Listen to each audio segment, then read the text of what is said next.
He arrives alone.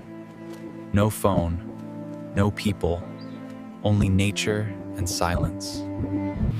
He builds his small world, simple.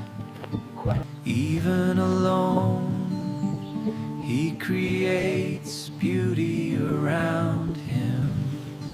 No rush, no noise, just fire and patience. Loneliness here feels different. It feels light. Away from the world, his mind becomes quiet.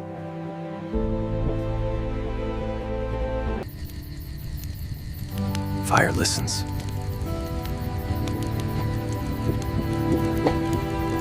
The world sleeps, so does his noise. Sometimes, being alone brings you back to yourself.